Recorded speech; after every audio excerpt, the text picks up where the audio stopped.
Good morning students. Class 12 की जो history है, क्लास 12 की हिस्ट्री में हम लोग जो पढ़े थे पिछले क्लास में, वो आपका टॉपिक का नाम क्या था? टॉपिक का नाम जब आप देखेंगे तो आप टॉपिक का नाम आपका हड़प्पा से संबंधित जुड़ा हुआ था कि ईंटें, मनके और तथा अस्थियाँ, हड़प्पा सभ्यता। तो इसके बारे में हम लोग पढ़ रहे थे कि विभिन्न स्थलों के क्या तरीके थे, वे कहाँ कहाँ थे, उनका स्थान कहाँ पे था और निर्वाह के तरीके उनके क्या क्या थे। सब चीज़ों को हम लोग देखे थे। विज्ञान एवं प्रौद्योगिकी उनकी किस तरह की थी, कृषि एवं प्रौद्योगिकी और अवशेष जो प्राप्त हुए थे वहाँ से। मोहनजोदड़ो एक नियोजित शहरी केंद्र था। देखिए मोहनजोदड़ो जो था, मोहनजोदड़ो वहाँ पर एक अनेक स्थल थे, क्योंकि सिंधु नदी के सिंधु नदी की सहायक नदियाँ और उसके आसपास के क्षेत्रों में ही जो है सो ये सब हड़प्पा सभ्यता की स्थलें स्थित थीं।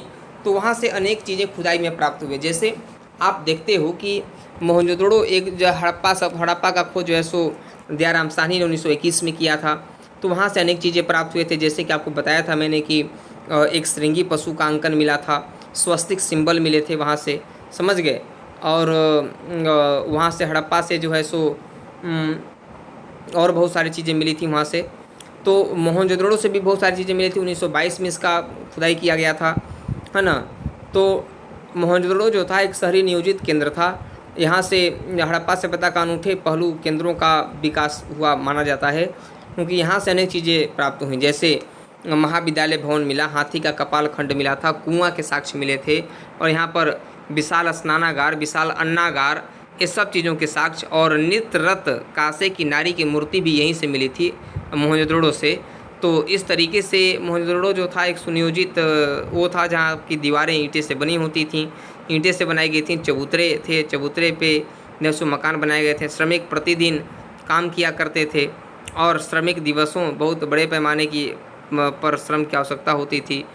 तो यहाँ पर देखने की बात यह है कि लोग जो है सो ईंटों से घर बनाते थे नियोजित तरीके से। अन्य लक्षणों में ईंटें शामिल हैं, जो भले ही धूप में सुखाकर अथवा भट्ठी में पकाकर लगाई जाती हों। मतलब नालों का निर्माण की भी बात करें तो नालों का निर्माण भी जो था वहाँ पर बहुत एक ग्रिड पद्धति अपनाया गया था नालों को बनाने में। और सारे नालियाँ जो थी वे एक दूसरे को 90 डिग्री पर ही काटती थी, 90 डिग्री पर ही काटती थी, है ना, सारी नालियाँ। तो छोटी नाली बड़ी नालियों में छोटी नालियाँ आकर मिल जाती थीं, और घर की कम से कम एक दीवार या गली में सटा होना आवश्यक था इसको, गली मतलब नली को। तो नली भी रहा करता था, जुड़ा रहता था। गृह स्थापत्य, मोहनजोदड़ो का निचला शहर जो है, मोहनजोदड़ो का निचला शहर आवासीय भवनों के उदाहरण प्रस्तुत करता है। कि मोहनजोदड़ो का जो निचला शहर है वह आवासीय शहर है, आवासीय भवन है। इसमें कई एक आंगन पर केंद्रित थे, जिसमें चारों ओर कमरे बने थे। आंगन खाना पकाने, कताई करने जैसी गतिविधियों का केंद्र था, और वहाँ पर ख़ास तौर पर गर्म और शुष्क मौसम में। तो यहाँ पर बात यह जानने की है कि जो दीवारें होती थीं, दीवारें जो थीं, जो खिड़कियाँ होती थीं, खिड़कियाँ बाहरी साइड में खुला करती थी। यहाँ पर जो खुदाई में प्राप्त चला अवशेष में कि जो खिड़कियाँ थी वे बाहरी ओर खुला करती थी, ठीक ना। भूतल पर बनी दीवारों में खिड़कियाँ नहीं हैं। इसके अतिरिक्त मुख्य द्वार से आंतरिक भाग अथवा आंगन का सीधा अवलोकन नहीं होता है।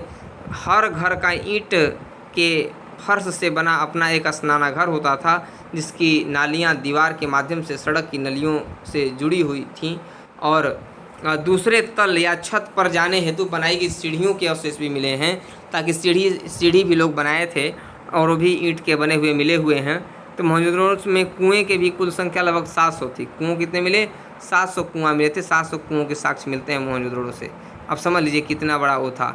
विशाल स्नानागार, विशाल अन्नागार। विशाल अन्नागार हड़प्पा सभ्यता की सबसे बड़ी इमारत थी, विशाल अन्नागार, समझ गए। विशाल अन्नागार आंगन में बना एक आयताकार जलाशय है ना, सॉरी, स्नानागार एक जलाशय था, अन्नागार गोदाम था जहाँ पर अनाज को रखा जाता था। स्नानागार तो आयताकार था, और यहाँ पर लोग सार्वजनिक समय पर लोग स्नान किया करते थे, आया करते थे जलाशयों में। और यहाँ पर लोग जो है सो अपने अपने स्तर पर जलाशय के पानी एक बड़े नाले में बह जाता था। इसके उत्तर में एक गली के दूसरे और अपेक्षाकृत छोटी संरचना भी थी, जिसमें 8 स्नानाघर पाए गए थे। तो इस तरीके से कहा जा सकता है कि अलग अलग स्थान, अलग अलग अवशेष पाए गए वहाँ पर, जिसके चलते लोगों का रहन सहन, लोगों का तरीका में परिवर्तन होता चला गया था। कुछ वहाँ पर हड़प्पा सभ्यता में सामाजिक विभिन्नताओं का अवलोकन भी मिलता है, जैसे समाधान। समाधान मतलब दफनाने की जो प्रक्रिया थी लोगों को, आप देखेंगे कि मिस्र के विशाल पिरामिडों, जिनमें से कुछ हड़प्पा सभ्यता के समकालीन थे, से परिचित होंगे आप। पिरामिड राजकीय समाधान थे, मतलब वहाँ पर धन संपत्ति दफनाई जाती थी लोगों के साथ। और ये भी था कि मृतक को जो जो चीज़ें पसंद थी वे चीज़ें उनके साथ दफना दिए जाते थे, समझ गए।